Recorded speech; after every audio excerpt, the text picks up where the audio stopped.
আমরা আমাদের এই বোনদেরকে নিশ্চয়তা দিচ্ছি তারা তাদের যোগ্যতা এবং পছন্দ অনুযায়ী কর্মক্ষেত্রে কাজ করবেন। এখন তাদের কোনো সম্মান নাই, তাদের কোনো মর্যাদা নাই এবং তাদের কোনো নিরাপত্তা নাই। সেই রাষ্ট্রে ইনশাআল্লাহ তাদের মর্যাদা আমরা কায়েম করব, তাদের নিরাপত্তাও নিশ্চিত করা হবে ইনশাআল্লাহ। এই সকল পর্যায়ের মানুষ বিভিন্ন ক্ষেত্রে তারা নির্যাতিত এবং তাদের ন্যায্য অধিকার থেকে তারা বঞ্চিত। মিল ফ্যাক্টরি ইন্ডাস্ট্রি বিভিন্ন জায়গায় যারা উদ্যোক্তা তারা বিভিন্নভাবে তাদের সহকর্মী শ্রমিক এবং কর্মচারীদেরকে তারা উপযুক্ত মূল্যায়ন করেন না, তাদের শ্রমের মর্যাদা দেন না, কর্ম পরিবেশ নিশ্চিত করেন না। এটি হচ্ছে বাস্তবতা। আবার আরেকটা বাস্তবতা আছে, তারা যেমন নির্যাতন করেন শ্রমিকদের উপর, আবার তারা নির্যাতিত হন চাঁদাবাজদের হাতে। চাঁদাবাজরা বিভিন্নভাবে তাদের কাছে হাজির হয়, বিভিন্ন রূপ নিয়ে হাজির হয়, বিভিন্ন দিবস পালনের জন্য হাজির হয়, এমনকি আজকের দিবসটি পালন করার জন্যও বিভিন্ন জায়গায় হাজির হয়েছে। এই দ্বন্দ্ব কতদিন চলবে? আমরা চাই না এই দ্বন্দ্ব চলুক। আমরা চাই মালিক পক্ষ এটা বুঝবে, শ্রমিক বাঁচলে আমার শিল্প বাঁচবে, আমার ব্যবসা বাঁচবে। শ্রমিক যদি না বাঁচে আমার ব্যবসা এবং শিল্প বাঁচবে না। আবার শ্রমিকরাও বুঝবে, উদ্যোক্তা মালিক শিল্পপতি যারা আছেন তারা যদি বাঁচে তাইলে আমরাও বাঁচবো। কারণ আমার কর্মস্থলটাই যদি ধ্বংস হয়ে যায় আমি দাবিটা করবো কার কাছে? এই জন্য উভয় পক্ষেরই এখানে দায় আছে, দায়িত্ব আছে। সত্যিকার অর্থে আমরা যদি একটি টেকসই বাংলাদেশ গড়তে চাই, একটি শান্তির বাংলাদেশ গড়তে চাই, তাহলে সমাজকে হাতে হাত ধরে পরস্পরকে সম্মান এবং ভালোবাসা দিয়ে এই সমাজকে গড়ে তুলতে হবে। যেদিন মালিকরা শ্রমিকদেরকে মন ভরে আদর করবেন এবং সম্মান দিবেন, তারা নিশ্চিত থাকতে পারেন শ্রমিক তার 16 আনার শক্তি উজাড় করে এই মালিকের পাশে থাকবে। আর শ্রমিক যতদিন পর্যন্ত অনুভব করবে যে আমার মালিক তো আমাকে মানুষই মনে করে না, আপনি ধরে নেবেন সেও আপনার শিল্পের সংরক্ষণের দায়িত্ব কিছু মনে করবে না। উভয় পক্ষ আমরা ক্ষতিগ্রস্ত হব। এই জন্য শ্রমিক কল্যাণ ফেডারেশনের মূল কাজটি হচ্ছে মালিক এবং শ্রমিকের সমন্বয়ে একটি দরদি, একটি পারস্পরিক ভালোবাসা এবং সম্মানের সমাজ গড়ে তোলা। আমরা সেই সমাজটাই দেখতে চাই। বাংলাদেশের কর্ম উপযোগী 70% মানুষ হচ্ছেন তারা কর্মজীবী, তারা শ্রমজীবী। 70% মানুষকে উপেক্ষা করে কোন সমাজ সামনের দিকে এগিয়ে যেতে পারবে না।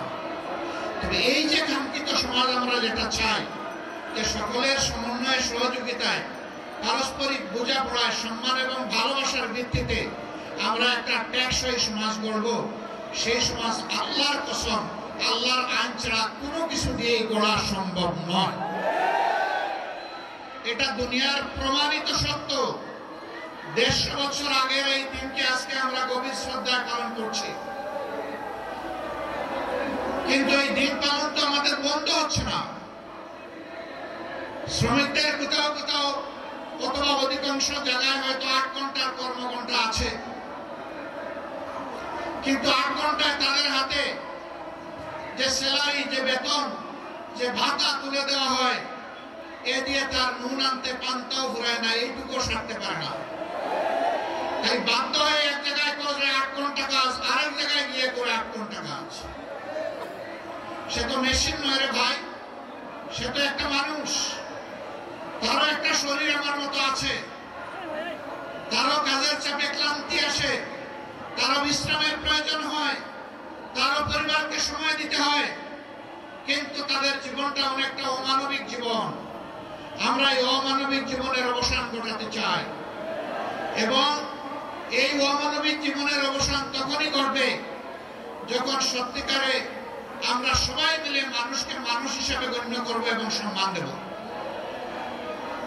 মিল কারখানা, ফ্যাক্টরি ইন্ডাস্ট্রিতে বেশিরভাগ জায়গায় ছোট্ট হলেও পুরুষদের জন্য এখন নামাজের ব্যবস্থা রাখা হয়, কিন্তু পুরুষদের পাশাপাশি এখন আমাদের নারীরাও কাজ করেন, মায়েরা, বোনেরা, কন্যারা কাজ করেন।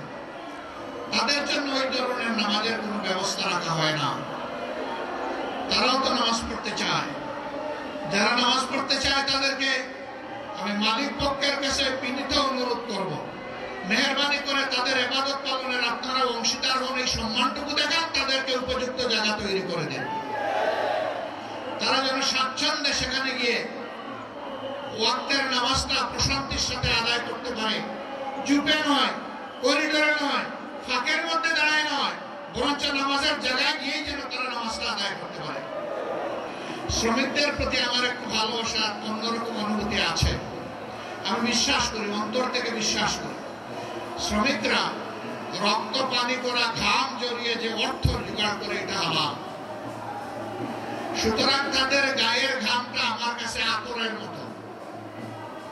আমি যখন কোথাও কোনো শ্রমিকের সংস্পর্শে যাই, কেউ কেউ তাদেরকে হাত মিলানো থেকে বিরত রাখতে চায়, আমি টান দিয়ে বলি, আসো ভাই, তোমার সাথে একটু বুক মিলাই, কারণ তোমার বুকের ঘামটা আমার জন্য আতর, সুগন্ধি, সৌভাগ্যের কারণ, তোমার রুচি হালাল।